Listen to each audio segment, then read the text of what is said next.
Good day, everyone. In this tutorial, we're going to create a Start Here folder and a Start Here document in Canvas. We do this so our online audience will know exactly what to do when they log onto our site. Let's take a look at how this gets started. We're going to go and add a module, and we're going to give the module a name. So we're going to go and Start Here, and then Add Module.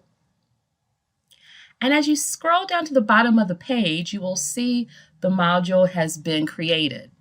To move it to the top, we're going to click the ellipses and click the option to move module. You will see various options to move the module, so we're going to go ahead and move it to the top. From there, we're going to click Edit, and then we're going to add the Start Here file to add to our newly created module. Now, let's go ahead and hit Publish, and it's Publish. And now we're going to edit, and the file has a name.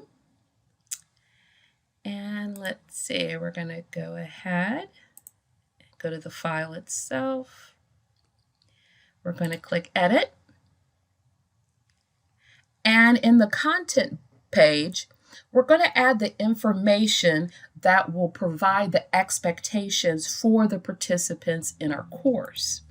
So these are the instructions, and let's go ahead and call expectations. And we're going to change the heading, give it a heading 3.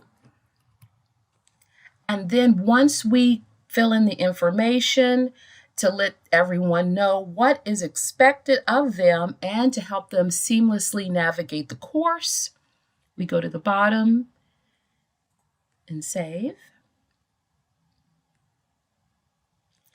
And as you see here, it is published. So let's go to the student view. And now we see what is expected of us when we enter the course. Don't forget, a friendly tone in your Start Here area will ease the worries and concerns of everyone in your course. And that is all for our tutorial.